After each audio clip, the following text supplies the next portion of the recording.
Hi, good morning everyone, and welcome to day 3 of the Inspiration stage here at Showcase. I'm Tom Watts, I'm Head of Design with the Design and Crafts Council, and I'm delighted to welcome you to today's talk in collaboration with the Irish Grown Wool Council. It's something we've been doing over the 3 days, and it's caused a huge reaction, certainly from a lot of people who've heard the talks over the 3 days. Today's talk about strands of innovation that are happening in the sector is very, very interesting. I've had a kind of a preview of the topics and really, really great. But one of the panelists today is representing a company called Ériu, who I met here at Showcase last year. They were in the Leo Hall, and they basically grabbed me and told me that I needed to hear their story very badly. So it is an incredible story. They went on to participate in another competition that we run annually called the Irish Business Design Challenge, and they were incredibly impressive in that and were highly commended as part of the competition. We then produced a video about their story, which we're going to show you now, and this is literally the premiere of this piece, so I hope you really, really enjoy it. They actually went on to participate in the accelerator with Trinity, which we're running again this year. Entries are open for that, which close on the 18th of February, so that's something that anyone in the wool sector is free to enter as well. It's an excellent program, and we had a great talk about that yesterday as well, which Zoe participated in. But yeah, delighted to introduce you to this incredible story, and after that we'll have Rebecca Marsden will be joining the stage again to moderate today's event. So enjoy.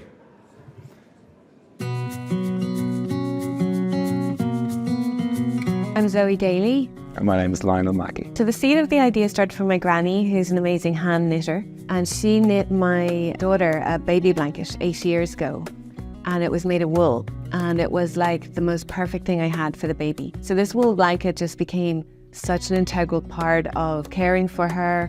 I realized it was so comforting. It was the perfect material for a baby, and because it was handmade for me, it was just really special.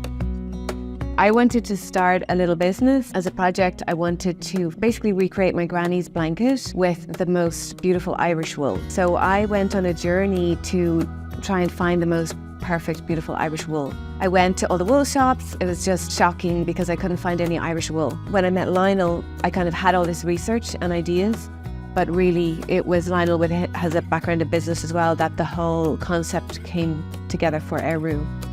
Our company is called Ériu, who is named after the patron goddess of Ireland. She's associated with fertility, abundance of the land, and sovereignty. So that's all the principles that we stand for, sourcing and processing wool in Ireland. Wool is a very fertile, renewable resource, and we're working with the abundance of the land.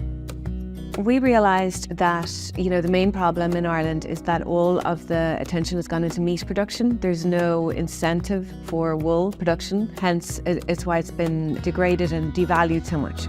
So the two breeds that we use are Blue-Faced Leicester and Romney. The Blue-Faced Leicester, they're known for their drape and their softness and the low micron, and the same with the Romney. The Romney would have a bit more body to the wool, and they're quite hardy. But I know all the Blue-Faced Leicester farmers on a first name basis, so every year I go around in a big van and big truck and collect it all from them. Literally weigh it there and then, pay them there and then, and they love seeing me because I will give them a really fair price for their wool. Our mission statement is to put a value back in Irish wool.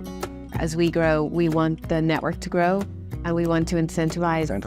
We were world leaders in wool working as an Irish community. We want to bring us back to that heritage and take all kind of the modern research around wool as a sustainable fibre and inject that into our business.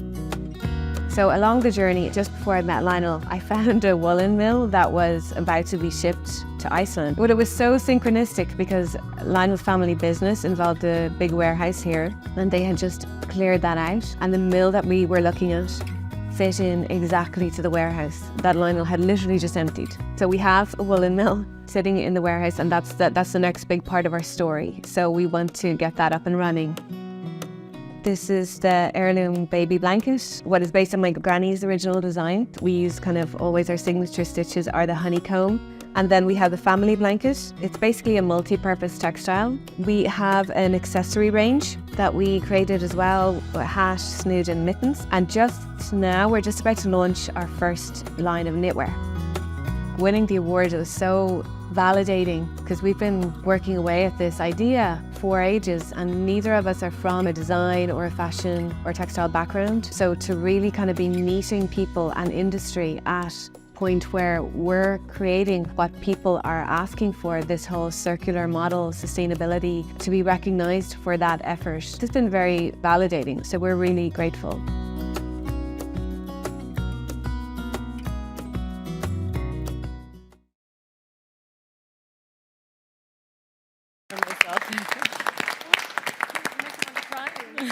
Absolutely fantastic, Zoe. Congratulations to yourself and Lionel, and I look forward to hearing more of the Ériu story when you join us on the panel. And congratulations as well as the overall winner here at Showcase. A fantastic achievement and really wonderful to hear. More of the story as it evolves. My name is Rebecca Marsden. I'm the manager of the Forge Design Factory, and I'm a member of the Wool Hub. I'm going to be joined on the panel today by another couple of Wool Hub members, and our focus is, as Zoe spoke to, looking at the sort of innovation and research that can drive the wool sector forward as well across all different areas. And I'm here on behalf of the Irish Grown Wool Council.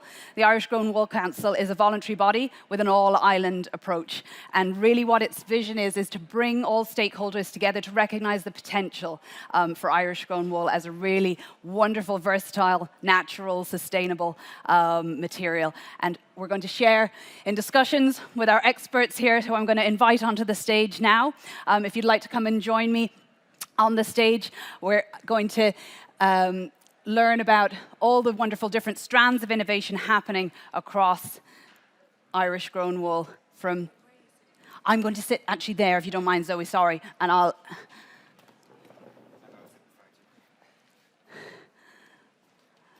That's fantastic. So we're going to commence the panel discussion in just a few minutes, and then we're going to make sure that we leave a little bit of time at the end to engage with questions from the audience. So do please have anything that springs to mind that you'd like to pose to our panel. At the end, there'll be a roving mic and an opportunity to engage and learn more from the experts that we have. So Zoe, I might kick off with you, and just such a wonderful journey so far, many chapters to come, and I suppose the real kind of connection you have with the makers, the community that is growing and evolving through, these networks that are building. Could you talk a little bit more to that, and I suppose all these stakeholders that you're engaging across the journey? Yeah, well, I think one of the things that I've been learning, and we were talking about on email, is that the skills that exist within our country, they're so inherent in us and they're so amazing that I think sometimes when you're so good at something, you don't recognize it as a skill. You take it for granted. So I think as Irish people, we can do that. We have these amazing skills that we've passed down that we almost don't realize are so incredible. But they're the reason that, Taylor Swift is wearing an Aran jumper on her front cover. And I think it's about valuing those skills. So for example, for us, that's what we do. I'm not the skilled knitter or I'm not the skilled farmer, but we work with those people. So we have a farmer, for example. He's kind of the head of all our Romney, and he's a shearer as well. And it amazes me, but he just does this so naturally. He's been shearing all his life, and he tests the wool on his face. You know, that's that's when I ask him, like, how does he, you know, work it all out? He's like, I just test it on my face. And like, for me, that's such a skill. Like, that's such it's something that's inherent in him. He doesn't think it's amazing. I think it's amazing. But because of that skill, he has bred, like, taken that and noticed every yo he has, you know, tested that, and he's curated a specific flock. And that particular line is all the line of Romney we use, and then the farmers that he sells them out to. So, you know, that's something that's just in him that he learned, got passed down. That's an example of the skills I'm talking about. So we recognize those and champion those, and we say to him, we actually got sheep from him, from that line. And it's the same with, say, the knitters and the weavers we work with, you know, and the millers. So they, you know, with the knitters, for example, I suppose this was the inspiration from my grandmother. Like, she knit me that baby blanket. And again, it was that act of love that infuses this natural skill that she has, that was passed down from generation to generation, that she thought nothing of. You know, she's like, oh, I just, you know, that's the first thing, like, you're going to have a baby, make a baby blanket. And that is something like the Aran, like these things that travel the world, have lasted for generations. So I think it's like, when we actually step back and look at these amazing things that we already have and champion those, extract them and champion them, and then put them together, we can create magic. And there's been a missing piece of that, which is the Irish wool piece. You know, it's almost like this equation has become disconnected, but we're now in the process of putting it all back together. So that's what we do at Ériu, is take those inherent skills and try to piece them together into an offering. And that wonderful, I think, amalgamation of skills and knowledge across all these areas is so key to carrying the story forward. And it's really wonderful to see the retaining of that knowledge, and hopefully, you know, the passing on from generation to generation. And I think that, like you say, that it's something that has to be embodied. You know, this is like, years ago, the grandmother would be knitting and the grandchildren would just absorb, you know, this skill, but we don't do that so much anymore. We don't, you know, like, these skills, they have to be worked, embodied, you know, used to be passed down. And I think, you know, we can't just watch them on a screen.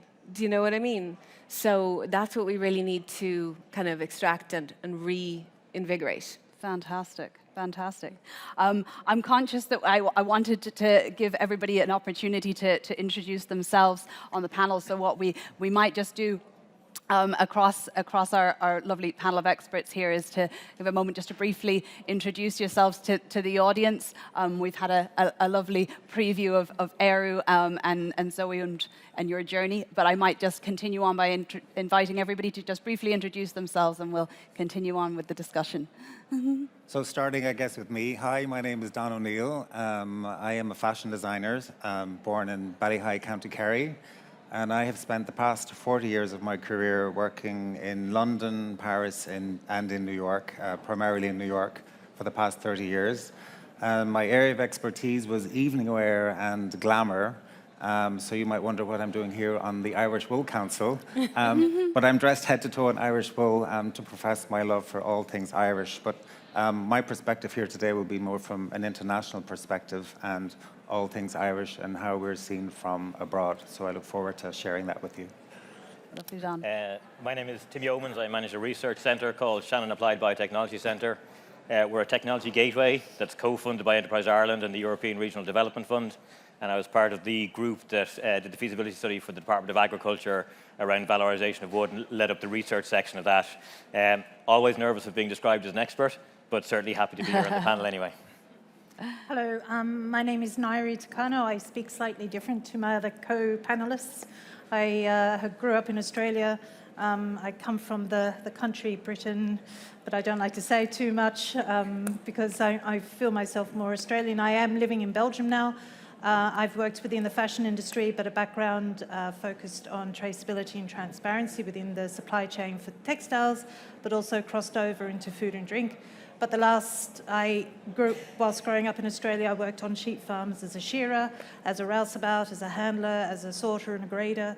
And since me living in Belgium the last 3-4 years, I've had the pull back to working with wool.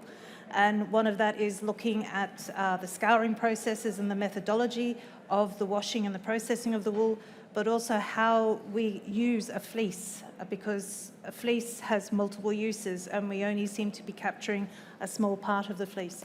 So hopefully I can share a bit more today, so thank you. And also a big thank you also to the Design Council as well.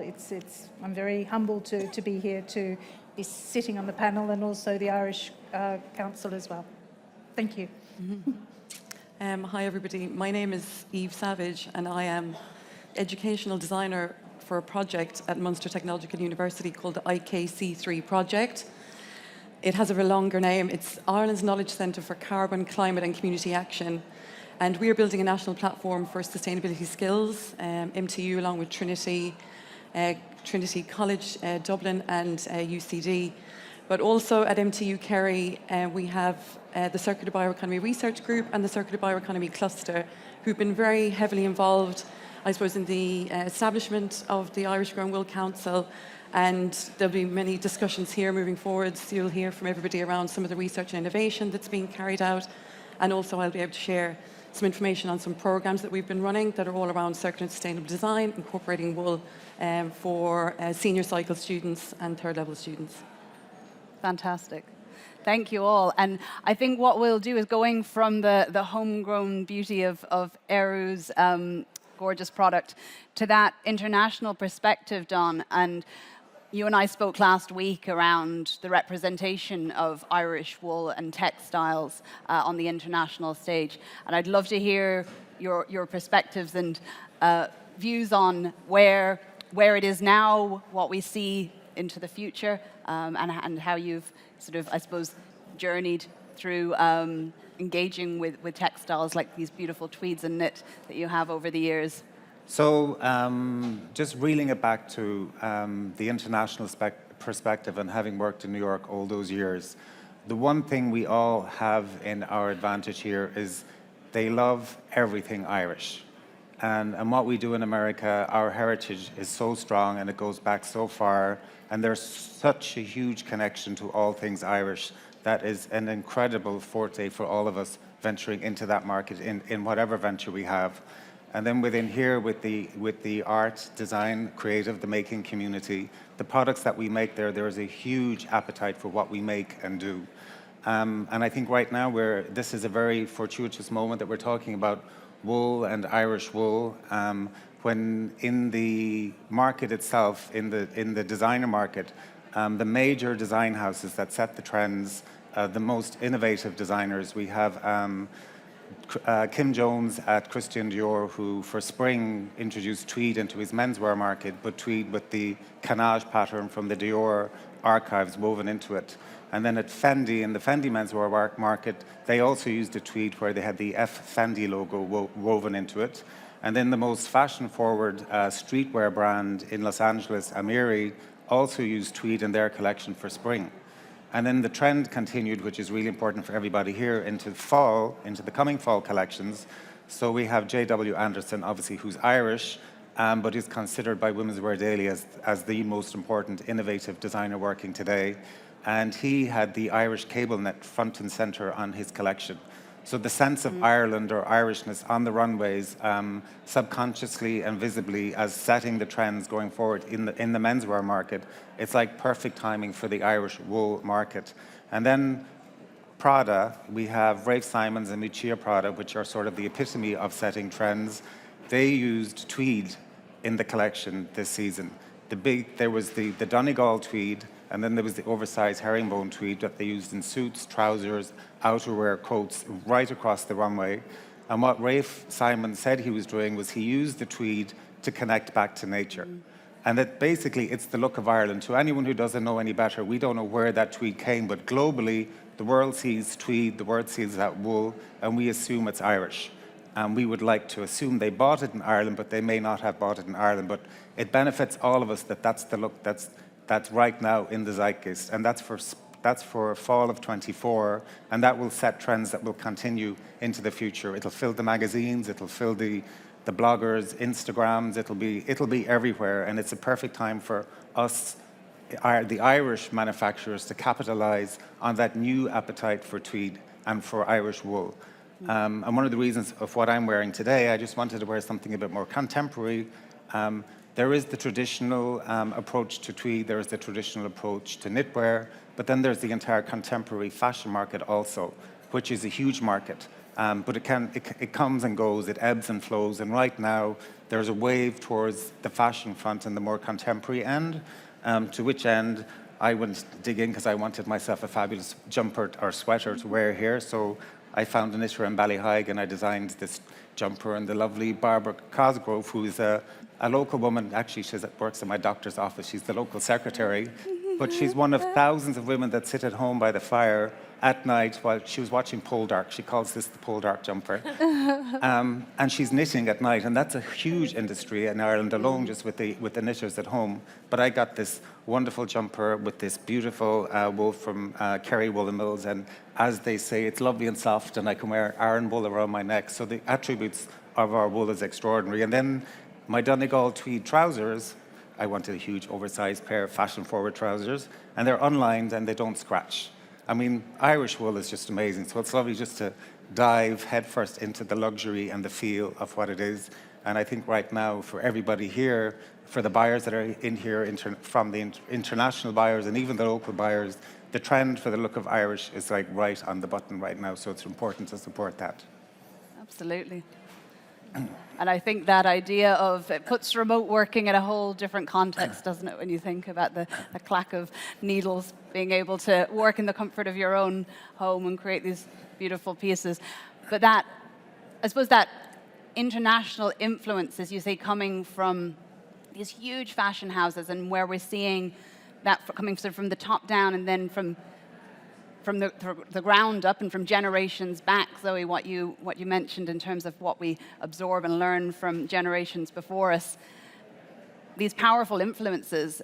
And I suppose to you, Eve, in that educational design space and your engagement with both the Wool Hub and the projects that you deliver across the primary, secondary, all the way through to third level, what do you see, I suppose, as the focus in terms of the attitudes from those young learners and people who are wanting to engage in more sustainable practices? And I suppose our role as educators Excuse me. To influence those choices and support them on those journeys. Yeah, so I suppose first and foremost, the news and the messaging that comes across and that young people actually get hit with on a daily basis is really negative about climate action and disasters, and that the world is burning. But the reality is, when you look at true data sets, actually there's incredible innovation happening, and there's incredible positive, I suppose, things happening in many sectors, and the design sector is one of those. And we created a program a couple of years ago, and Don actually gave a guest speaker appearance. We created a program called Haberdashery, Circular and Sustainable Design Skills, and it's for senior cycle students.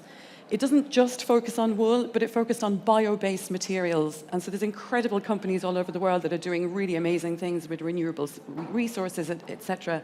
But Irish wool really falls nicely into that category as well. And what we do is we use a kind of a design sprint, design challenge kind of methodology. So you've got boys and you've got girls and everybody in between, and we're not tying them into any particular area, but they are working on coming up with product ideas that can be for clothing, sportswear, footwear, accessories, etc. So it's really, really open. And what it does is it exposes them to some of the policy things that are happening. It really exposes them to some of the technology and innovation that's happening, but they're doing it in a kind of a fun way, and they don't realize all the amazing information that they're picking up. And what we squeeze in all along the way is, you're the buyers of the future, you're the people that have the purchasing power of the future. You will become very familiar with the kind of terminology of circular economy, of sustainability, bio-based materials, the bioeconomy, things that young people and majority people may not hear on a daily basis. We just ran our 2024 event a week ago. We had 325 students all together. We had to turn loads of schools away, and Irish wool was very firmly on the agenda that day. We had a wonderful lady with us, Aoife McNamara. She's a fantastic designer there in Limerick, works with Irish wool. And we also bring in other companies to them as well, the science and technology part of it around 3D printing and some of the new things that they can do. So that's how we bring wool into the realm of the younger cohort, and we're hoping to build that program out further as well. Fantastic. And I think, what you've touched on there is so many areas across, looking at the circular bioeconomy and design, science, technology.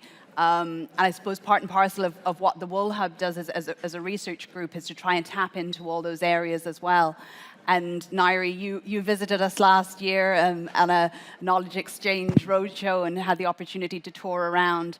And as a researcher yourself, how do you feel, I suppose, the power of this cross-collaboration and cross-disciplinary approach to tackling challenges like, I suppose, the waste issue that we have with materials? It's very much a space that you look at across the board, not solely related to wool, but I suppose, how can we kind of build and band together to go forward for more positive change and impact? Well, I will say I'm not a researcher. I'm more of the mad professor type. My house has become sort of a working physical lab where in the cellar I've got wool being stored and various buckets of wool that are in various stages of being washed. So I'm a bit of a mad hatter in that aspect. But for me, when it comes to collaboration, it is so key. And that is not just within Ireland, but it is also on a wider scale as well.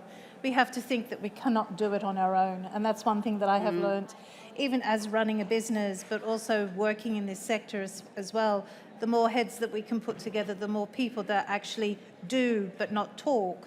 Because we can all sit here and talk and have a great, great conversation over a cup of tea or a beer or whatever, but we need to be doing, and this is where I see that is so important to build the collaborations with people that will be doing things and actually wanting to take that step and challenge.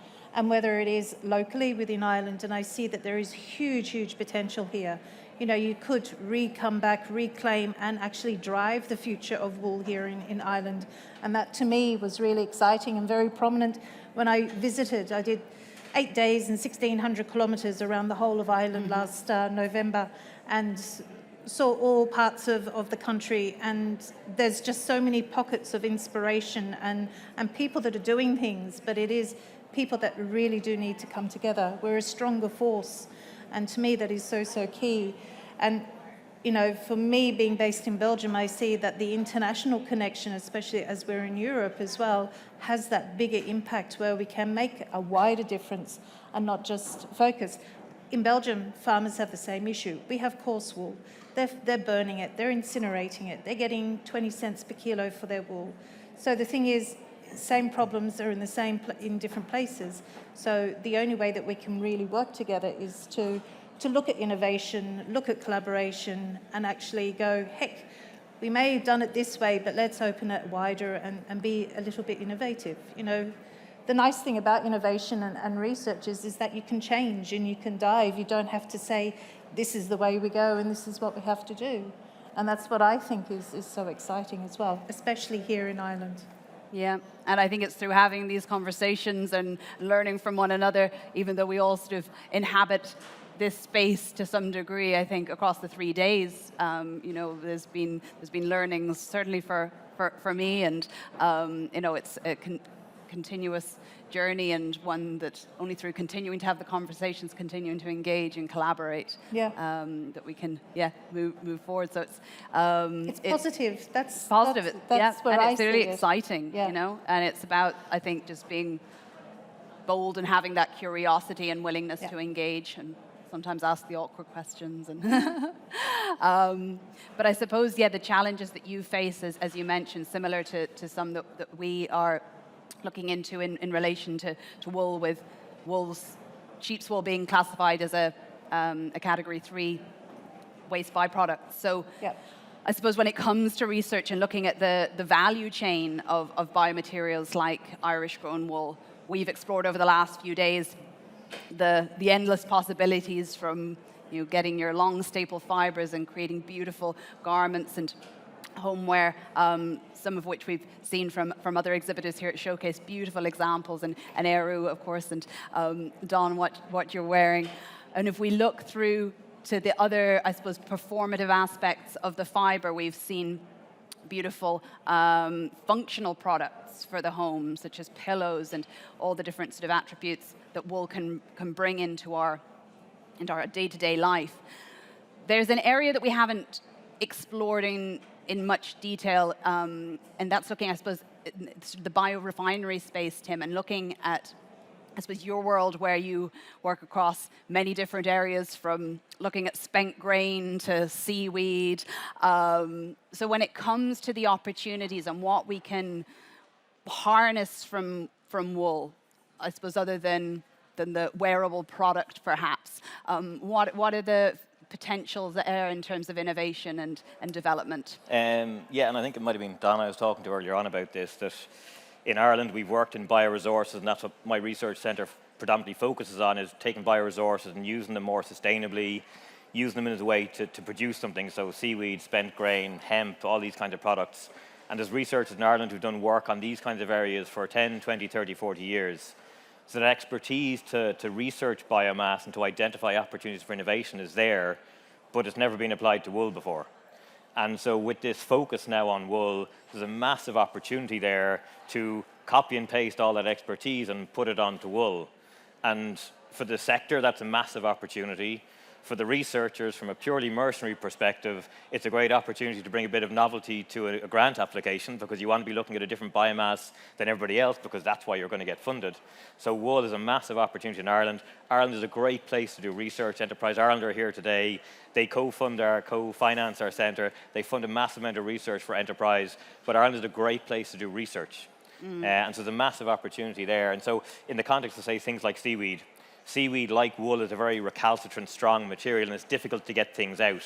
And so if you're going to go to the bother to try and get something out, you need to get lots of things out to make it actually a commercially viable opportunity. Wool is a little bit different to that, but still opportunity there, in that the main material in wool is keratin, so it's a protein. That's about 95% of wool. We have a grant application in with DAFM at the moment that we haven't heard back on yet, but we're keeping our fingers crossed on, that will look at things like optimizing or changing the scouring process, because at the moment, the scale that you need to be at in terms of wastewater treatment is a big problem.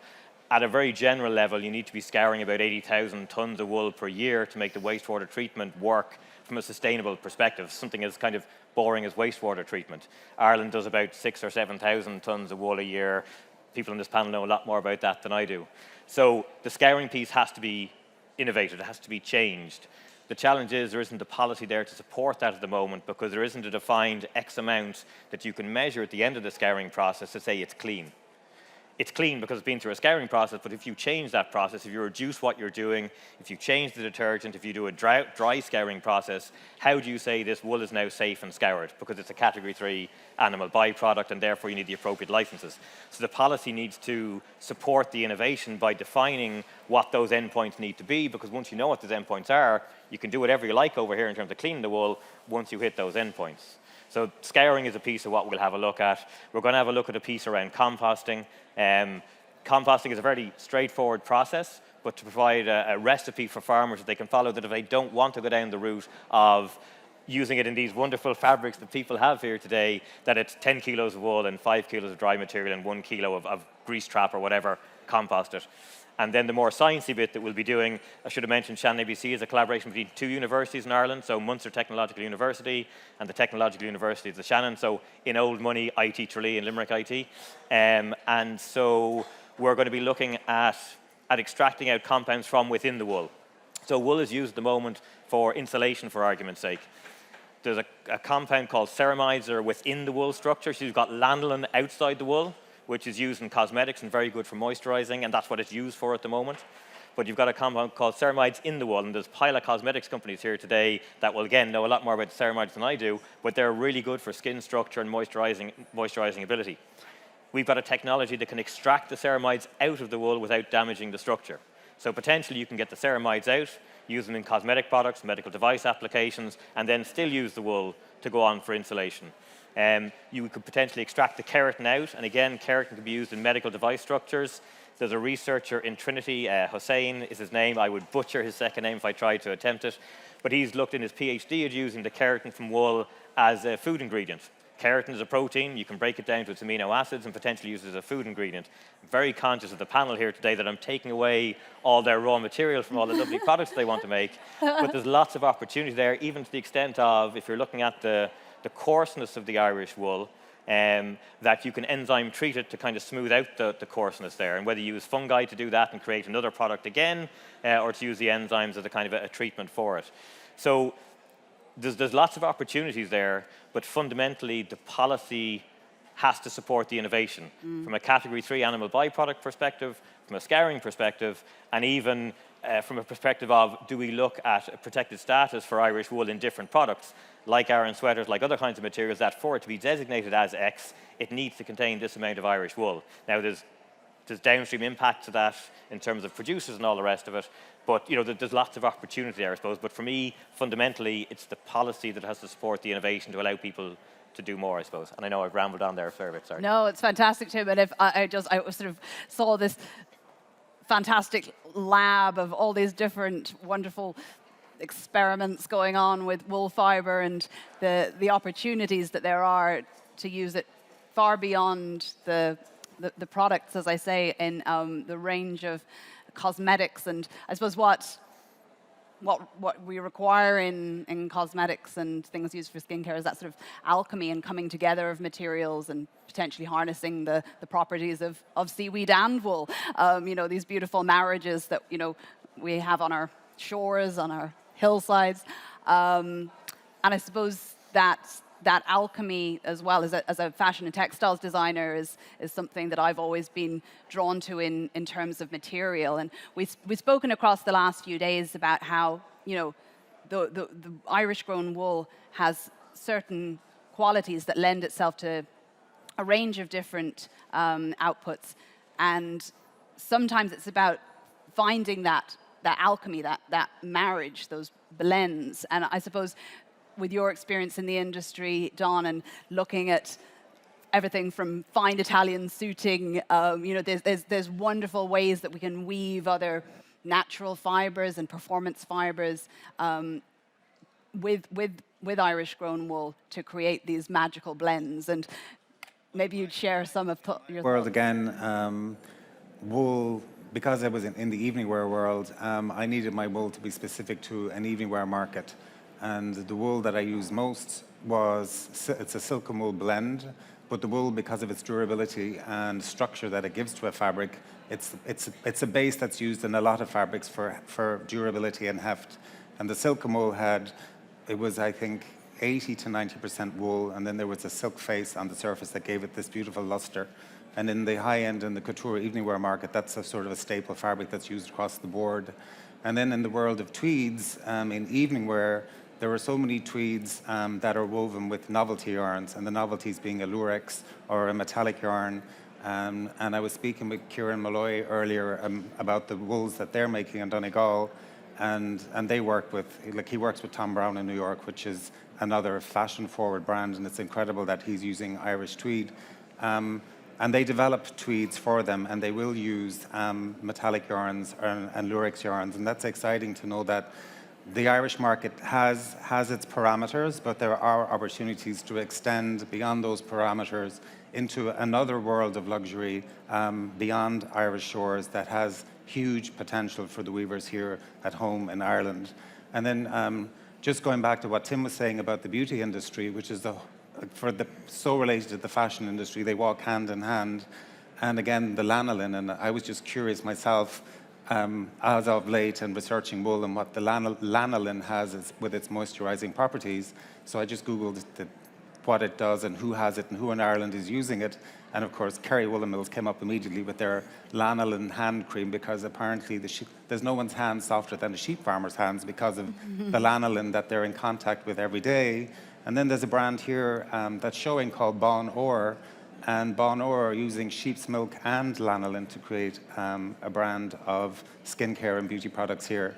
So again, going back to Irish wool, there were so many areas that we can expand into from a fashion forward point of view, with luxury fashion, high fashion. And I don't know if I mentioned earlier, but just going back to Rafe Simons using the wool at Prada, the reason he did it, he wanted to go back to nature. He wanted to take the Prada customer back sort of out of the office environment and re-immerse them in nature. And the whole show, they spent a fortune on it. It was a giant plexiglass floor on which all of the buyers sat. And there was a little river running under them with a whole country landscape of live plants underneath the show as the show was taking place to really ground the buyers in nature. And there's no place else in the world that I think that nature is more abundant than here in Ireland with our natural environment and our wool industry. And I just think, again, it's that zeitgeist moment to sort of seize the opportunity. Absolutely. Yeah, and to tell that story, a story that I think at Ériu you're telling so beautifully, and part of that is for your customer to bring them on the journey, but a big part of that is speaking with industry and that engagement and collaboration piece. One of the things you mentioned is that when you talked to Chris Weiniger of Donegal Yarns, that he got it and he got you guys, and that's what it's all about, is being able to have these conversations. And I suppose when it comes to then being able to develop product with the expertise of the likes of Malloy and Sons and knitters like Amber, we've got this absolutely rich talent pool and knowledge to engage with. So how important has that collaboration been for these beautiful products that we've seen develop over the last year? Yeah, it's been absolutely critical, because like myself and Lionel, my partner, he's a sheep farmer and businessman, but we have no experience of fashion and textile world, or weaving, or knitting. We're kind of black sheep, in a way. And we went out on our own with like feeling so alone, thinking we're doing a mad thing here. I had researched farmers on my own, found wool, sent it to the UK, not connected with any bodies that were, knew more than this.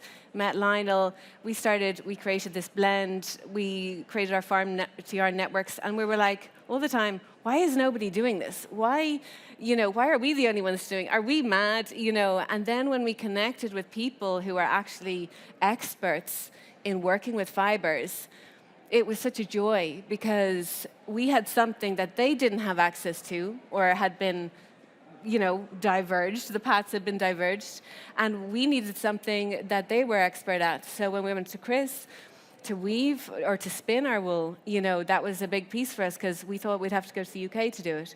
And Chris was so welcoming, Donegal Yarns were so welcoming and so delighted to get an Irish wool. They were so excited that we had found this blend. And then they took it to perfection. They spun it into the beautiful yarn that we have today. They taught us what the best way to spin it is. And then we took it to experts like Anne Byrne, who does all our knitwear. She's worked for 40 years in the industry. She does all Lainey Keogh's knitwear. She's worked with luxury fibers all her life. And she was like, I've never seen an Irish yarn like this for decades. And we were like, this is amazing. But again, just meeting these the meeting points, so then she was able to tell us, okay, this stitch is the best way to get the best out of this yarn. And like the Malloys as well, to weave it. Again, they were like, oh, an Irish yarn, like a fully Irish yarn. This is, so interesting. And none of us ever knew what way it's going to come out until it came out. And I remember I was so nervous. I was actually having nightmares about getting the woven wool back, because, you have to order a minimum quantity for a run like this. It's expensive, and you're investing all your kind of business in it. And I was having nightmares that I got it back and it was feeling rough, or, and I was like, Kieran, what's it like? And he was like, it's actually amazing, And he was like, we're actually surprised how amazing it is. And I was like, I'm surprised too. And anyone is welcome to feel it. It continues to surprise us. And the same, turning it into an Aran knit, it's perfect. So it's been critical for us to rely on the experts. And that's, like I said, this kind of equation, we had these perfect pieces, but now we're starting to work together. You know, these pieces on their own work amazing with the weavers and the knitters and the spinners, and then now bringing the Irish wool back into this equation. I think that's the magic. You know, that's where we have this opportunity on the world stage, like you've been speaking about, and the opportunity in all the other industries that wool can go into. And, you know, we really have to grab that, like we were saying, like all hold hands together and step forward, you know, because we were the world leaders in this, and the blueprint is there, you know, so I really believe we have that opportunity. Absolutely. Yeah, and I think it's so exciting to think of that moving forward together in the next phase of your journey with the mill going ahead. And I suppose one of the aspects that Tim touched on is that stumbling block around scouring at the moment. And Ngaire, I know this is your focus area, and I suppose in like sort of an interim period while we're looking to push and drive that focus back onto the island to be able to facilitate all of this wonderful work that's happening.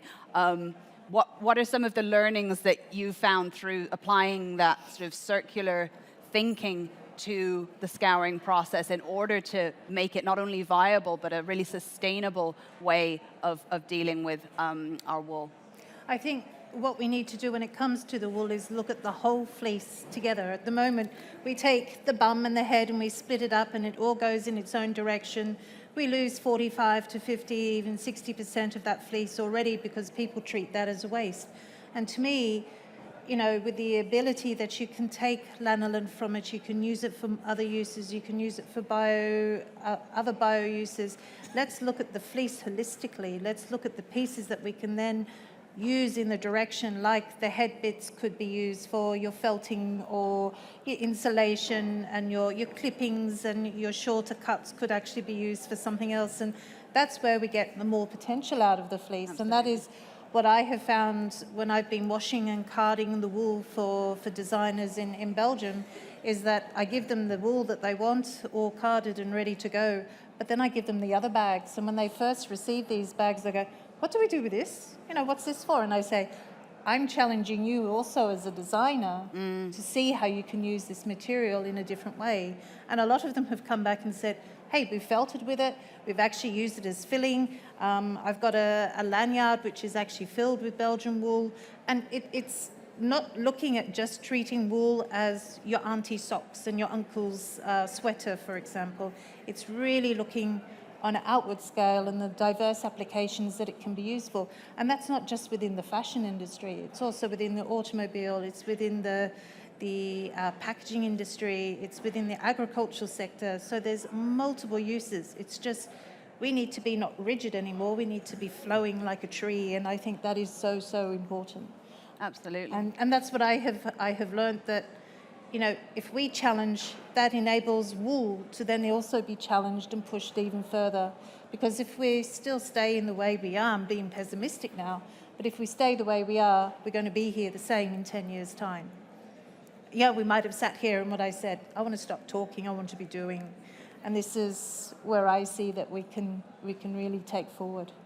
Absolutely, yeah. By acknowledging, you know, the full value chain across the whole fleece. And you've been working on a lovely project recently, which is bringing comfort to people who are certainly at this time of the year not doing terribly well and may not even have roofs over their heads. And you might share a little bit of that project. I took some of the waste wool. I call it the valued wool as well, because it is still part of the fleece, and I have felted it into woolen pads. And I've actually donated 286 pads to a local homeless charity in Brussels. They are an organisation that's privately funded. They offer showering and washing of clothing for people. But these woolen pads, we've actually got the people to put them in their gloves and in their shoes, and also in their body parts as well, to actually give them the additional heat when they're on the street to keep them warm. And you know, that wool would have otherwise been thrown away. It's actually given a purpose and a use for people. And they're actually coming back and going, oh, can you redesign them in slightly like this, or to fit in, our shoes better, or can we put them around our neck? Oops, I'm knocking my headset. It's me getting energetic and overexcited. But to me, it is, it's a use, and why can't we not use the wool that we've got, and not just think that it is for sweaters, jumpers, skirts, trousers, and so forth. It's got multiple uses, and that's what I love about wool. Yeah. Yeah. Absolutely. It is. It's a wonder fibre. And I know from a recent visit that you paid to Donegal Yarns, Eve, that in terms of looking at that, as Ngaire said, what we would term waste, but is actually potentially a new resource stream. You worked with Chris and gathered some of the mill waste to work on projects with some of your students across different innovative design sprints and challenges. Yeah, so I suppose research and innovation comes in different guises. There's the incredible work that can be done in the labs, like that Shannon ABC conducts. So, and then there's more sort of on the ground, changes to business processes or whatnot that can be done. So we worked with Donegal Yarns, and you've heard their name mentioned many times here today. And I suppose they want to really promote, I suppose, they're extremely focused on circularity and sustainability, and how could they actually begin to demonstrate that? So from MTU, we worked with them, and we, through site visits and through investigation and through speaking to the staff, actually was where all the answers actually came from. We realised that through the different processes, you'll see Zoe put up a picture there of the mills and all the different stages that the wool is going through. But you're losing bits of wool all along that process. And there's one specific category called condenser wool waste that would amount to 37% of the waste from Donegal Yarns. They had nowhere to do anything with it in Ireland, and it was basically being just shipped off over to the UK, where you've got the large merchants over there, and they use it for all sorts of things. So we worked with them over a period of a few months. We went back through all of their ordering. We did an analysis of all of the production that they'd been doing, all the different colour runs that they'd been doing, and really mapped it out. So there was a bit of work in it to begin with. And what we were able to do with them then is they took that condenser waste wool, which was multicoloured because they're running all different colour runs, and through a process of experimentation and testing, a bit of research, they came out with 3 blends out of that. These beautiful sort of blues and grey hues. So they're 100% recycled. They have different kind of, I suppose, properties to them, but all can be used for clothing. And then we've connected in with Paul Galvin and Aoife McNamara, who are in the clothing industry, to see, all right, well, how can we use that now beautiful recycled wool that was literally being shipped off they were getting nothing for it. It had to be it was just being collected by a UK company, and now they've got this beautiful recycled product that they can now sell and promote and create into a new product. So we're hoping that we're going to see something come out of that. We might get Don involved. Future collaborations. Yeah, so that they have now within their product range, they're able to say this is 100% recycled, and it's beautiful. I've felt it. It's fabulous. Yeah, beautiful. So. Wonderful. Fantastic. Yeah, so exciting to hear the new innovations and projects and things that will hopefully spring from these conversations that we've been having over the last few days as well. And I suppose one of the things that has come up across the last few days has been sort of aspects of traceability and certification and I suppose coming back to you, Zoe, with Ériu and that value of accreditation in terms of sort of the brand and how you can communicate your story to your customer. How do you see things evolving for you in that space going forward, and where does the value lie for you when it comes to that sort of traceability that you communicate obviously so clearly through the beautiful material that we saw, but as we look to a future where product passports coming down the line and that real curiosity from the consumer as to where our products are coming from? Yeah, well, we've done that with food already, so why don't we do that with our clothing, And I think that the more of that I think part of what's happened with fast fashion and everything is the disassociation from ourselves to the value of the clothing, partly because we don't know where it comes from. So when you don't know, you don't think, you don't go on that journey, and then you don't appreciate, and then you don't value, and then you devalue and throw away these, kind of this fast fashion. But when you actually know where your food comes from, that this egg was by this chicken in this farm, you really enjoyed that egg, you know what I mean? And you make it in a nice way.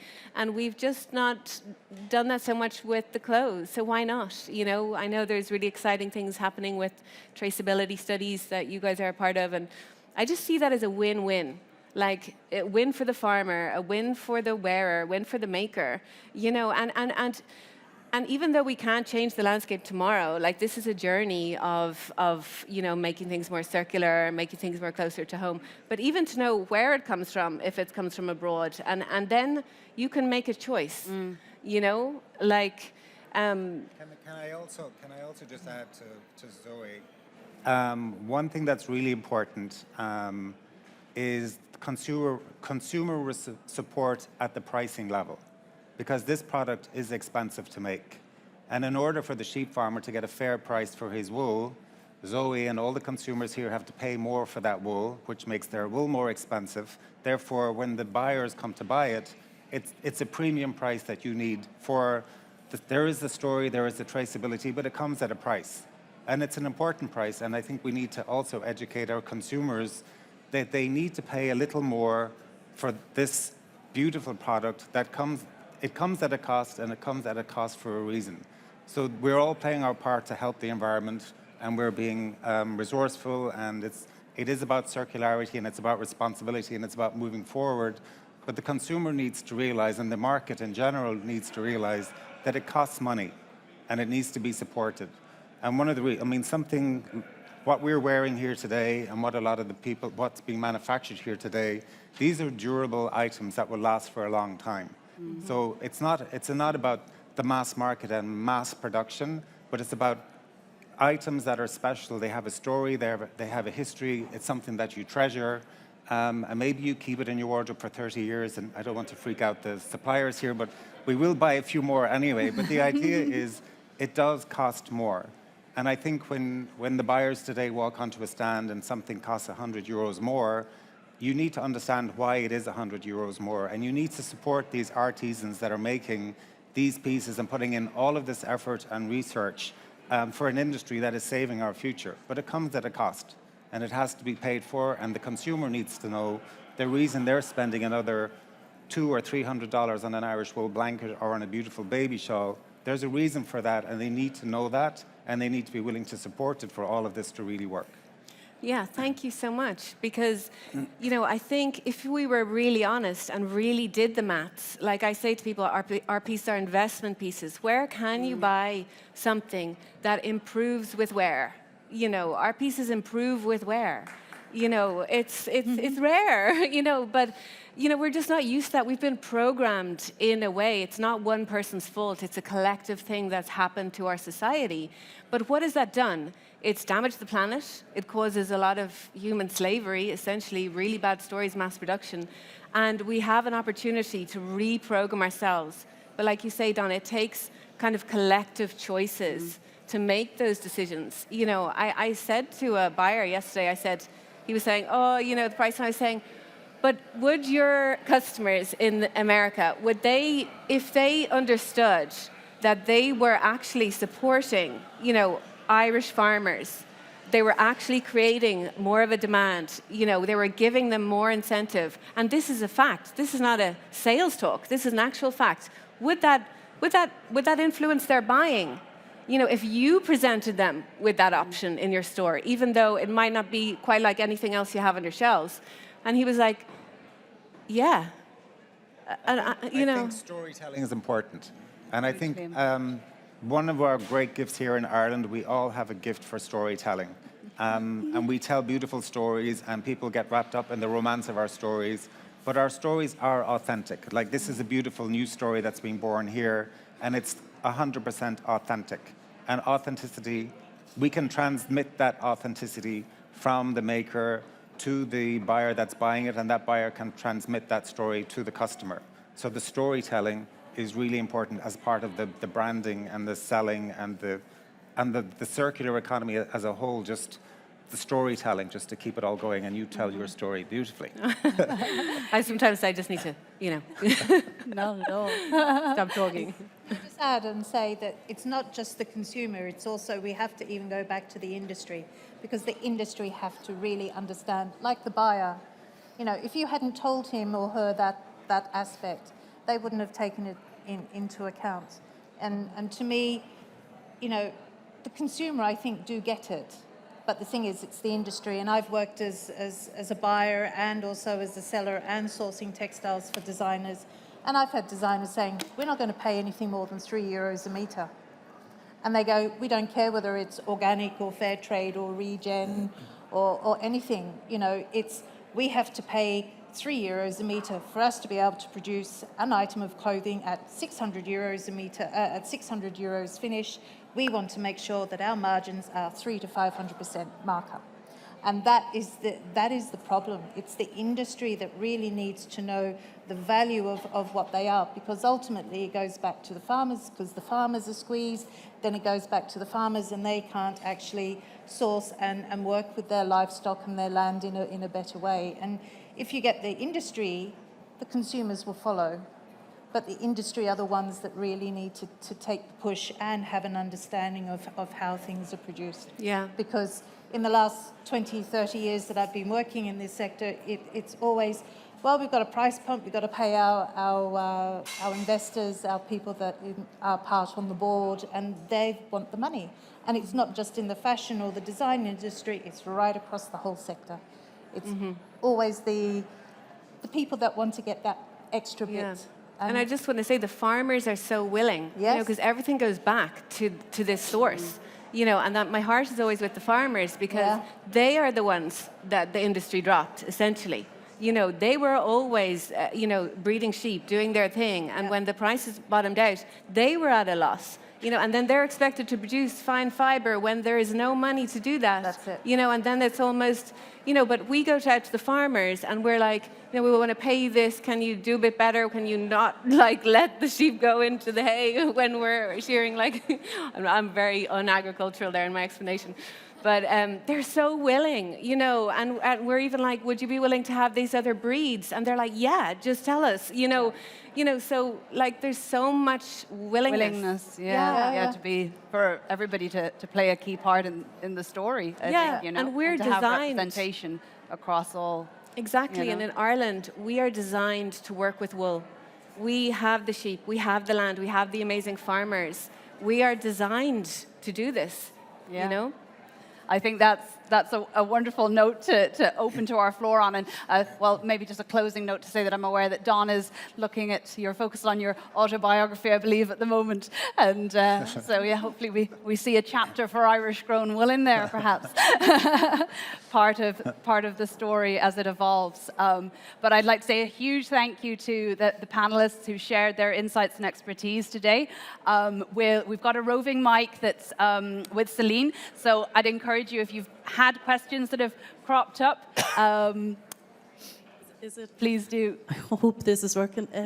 First of all, thank you to the panel. That was really fascinating. It's lovely to see such a range of knowledge as well. My own question would be probably more for you, Tim. I represent 250 farmers from Connemara. The wool that we have is not for the fashion industry, but what we're researching is, as well as composting, we got seed funding to make a solid material. So it's a plastic alternative from wool. The problem is scouring. So have we researched UV or heat, dry scouring? So the short answer is probably not. The longer answer is the boring one, which goes back to policy. And so if you use UV or heat would probably be fine, to be honest, in terms of inactivating whatever's there.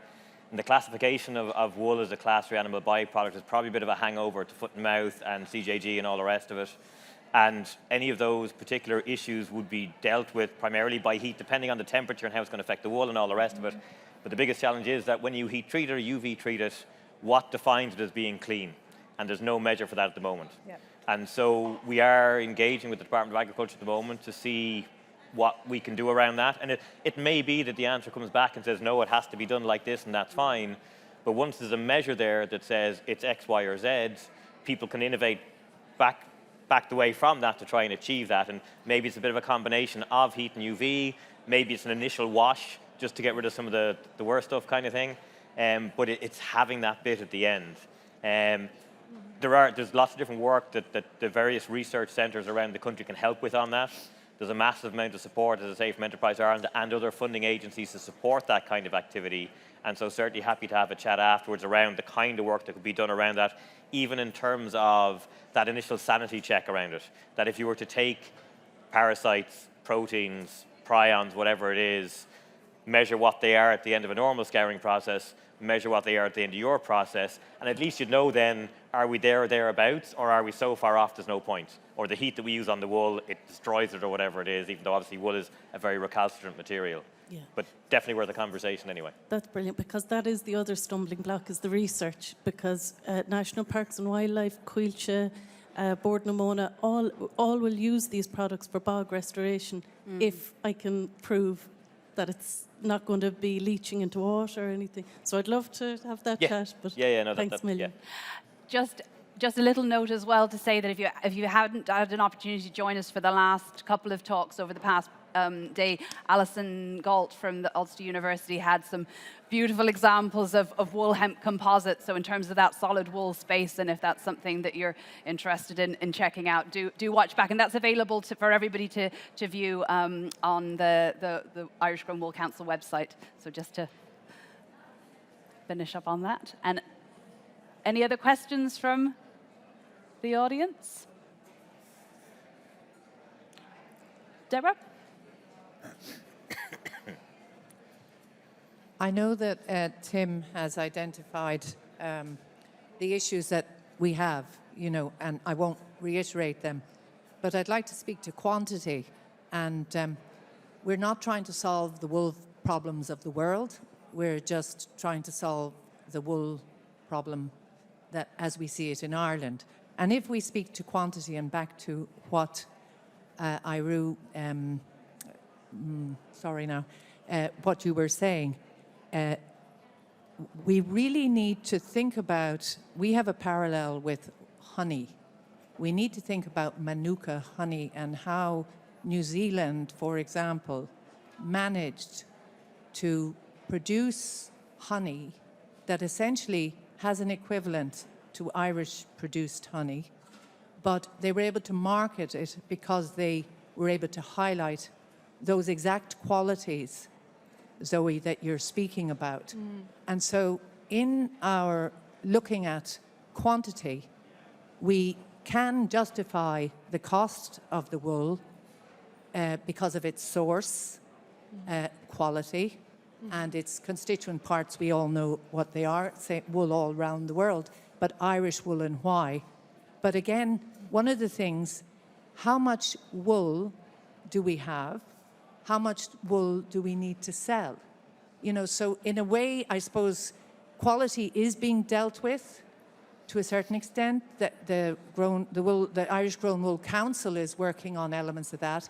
But really, you don't have to justify, you just have to find the language around the quality.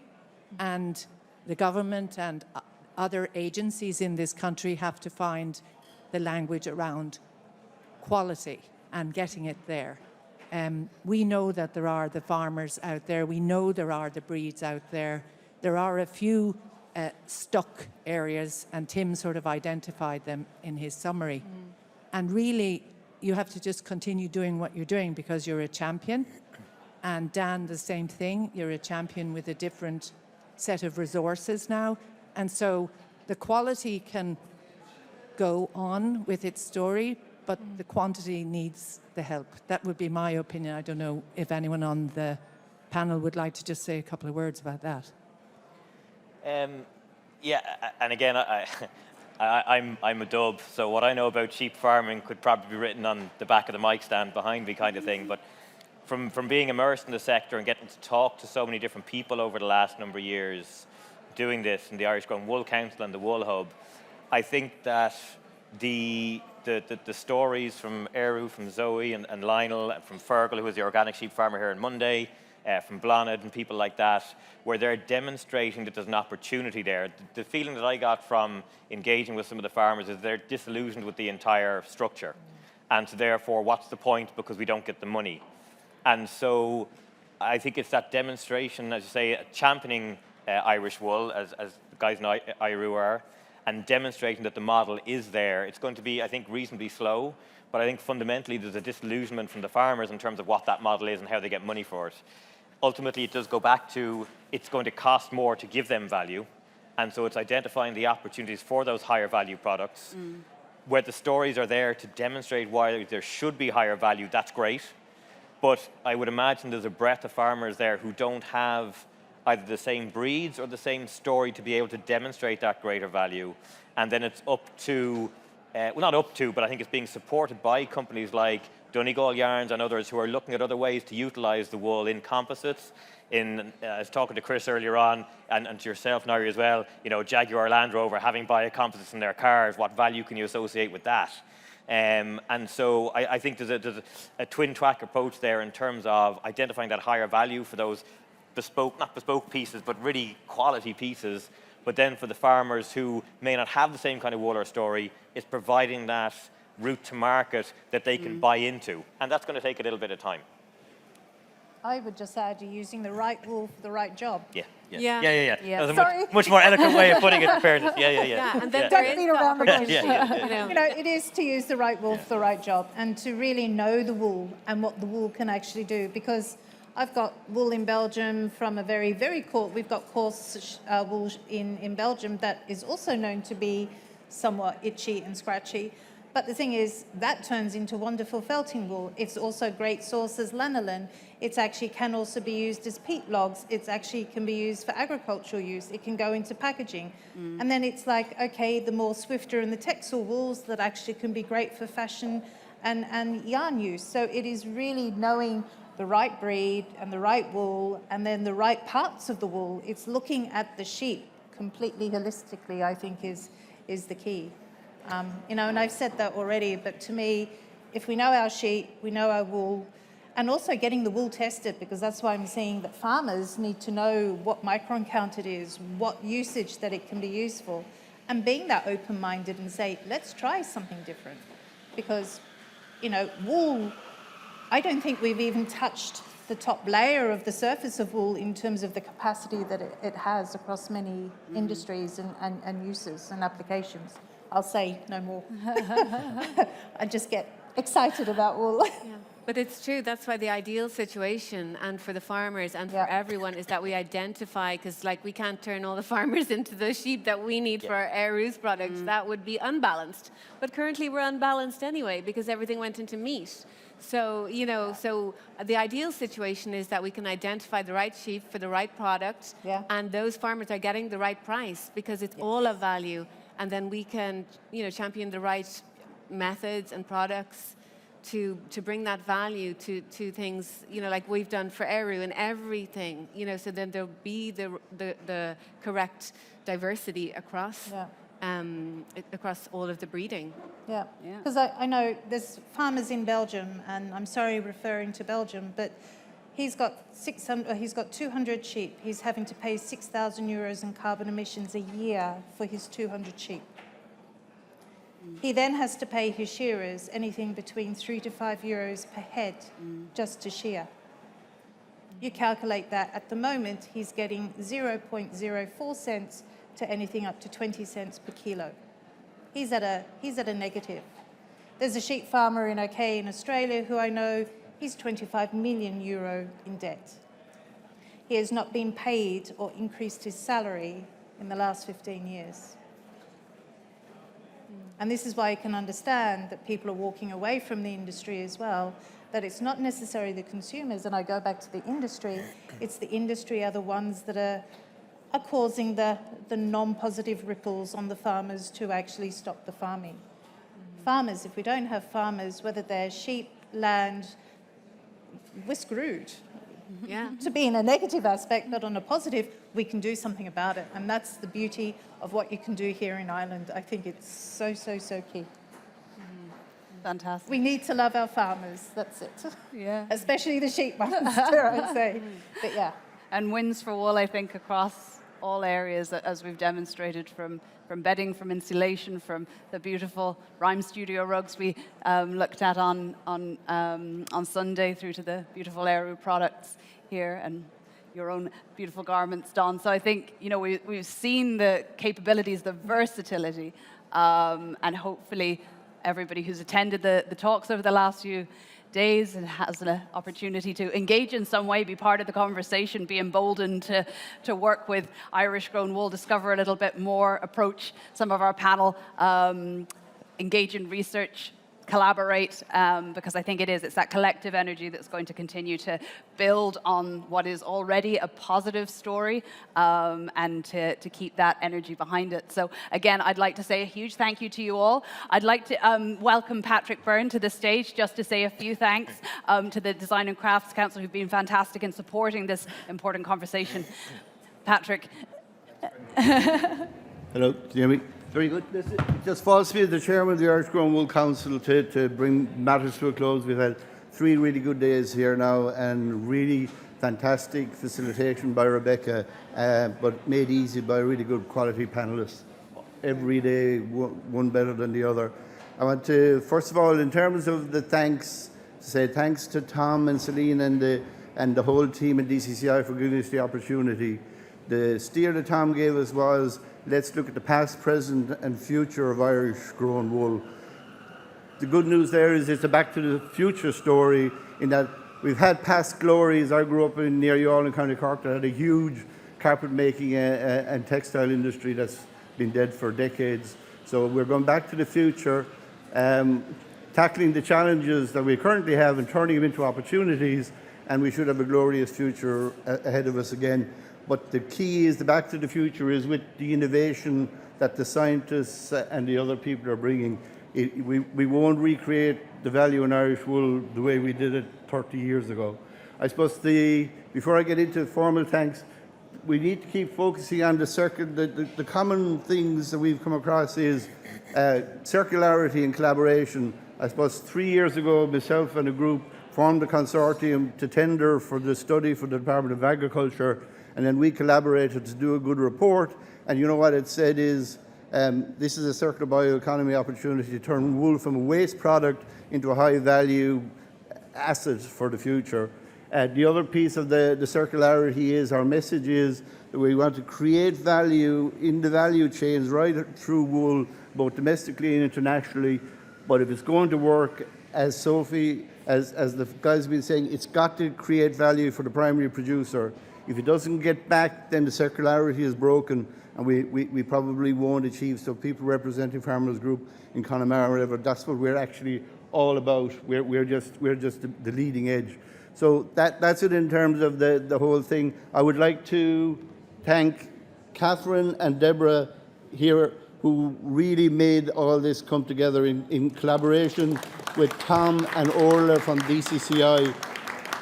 We only really got a clear head word on this around Christmas. So what's been achieved in the month of January, including our new Irish Grown Wool logo and branding has been created, and a website has been launched. So anyone wants to read more about it, and all these talks will be on it, irishgrownwoolcouncil.com, and it's all up there and all the messages. We have a serious campaign for 2024, both in terms of education program for shearers and farmers on how to shear and handle and roll the wool properly, so that when it goes to the co-ops or the merchants, they're starting with good quality wool, and the rubbish has been taken out to moisten the plants in the farmer's garden. So all that's working really well. So without any further ado, I would just like to say, in terms of the person who brought it all together with some aplomb, was Rebecca. So Catherine, of course, thought to get a present for Rebecca. So you're very good, guys. Thank you. So folks, I won't go on. Just say thanks very much for everyone for the interest. I've spread some brochures around the building saying to people making lovely woolen products at the moment, bear with us over the next few years, and hopefully more of those products will be made with Irish grown wool, not necessarily imported from around the world. Thanks very much for your attention.